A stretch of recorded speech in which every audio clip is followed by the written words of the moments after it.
matters for them because tariffs usually mean higher prices for consumers. And a lot of us are still managing the fallout of high inflation environment over the past several years.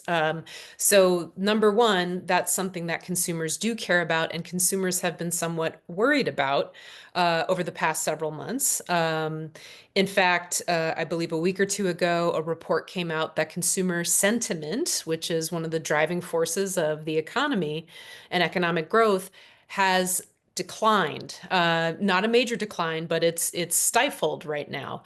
So the stock market looks at tariffs as bad news for consumers because consumers are less likely to pay those higher prices when a tariff gets applied on goods.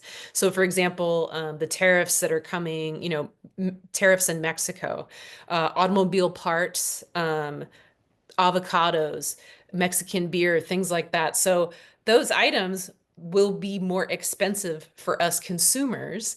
The American companies that pass those items on to us are not going to take on that extra cost. It's usually the consumer that will. So the stock market kind of got scared.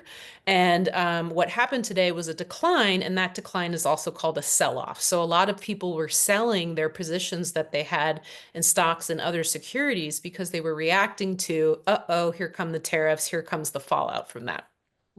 I understand. Thank you for that very clear explanation. Now, moving forward, is there anything you would advise viewers to do to prepare for this? If there is anything they can prepare for what might be happening financially in the next few days in the near future? Sure. Well, I would remind them that today is one day, right? It's one day of many in a year of financial performance.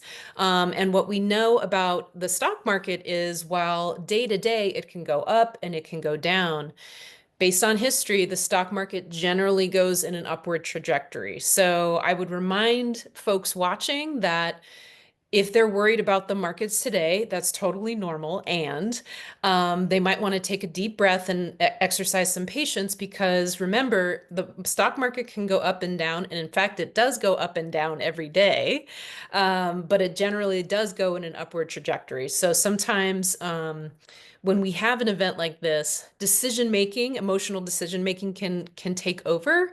And maybe some people might be thinking, uh-oh, I should get my retirement investments. I should pull it out of the market because it's really scary right now.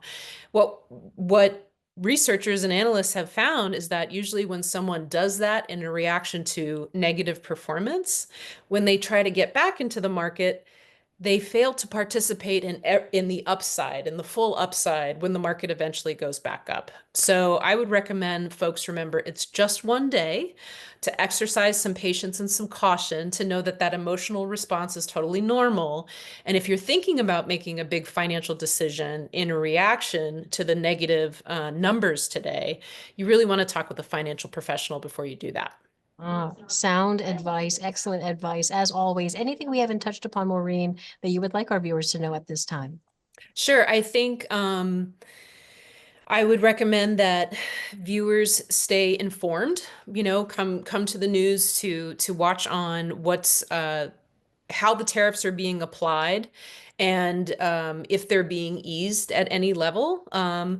When we are in a higher inflationary environment, it's all the more important to revisit our budget and our spending and say, where can I conserve and preserve in regards to my income and expenses so that if should prices continue to rise, which is the fear of the tariff fallout, how am I going to make sure I can get the necessities that I need to get to? I would recommend that folks take a second look at their spending, at their budget, and consider what goals they might want to start pursuing or recalibrate to in a higher tariff environment.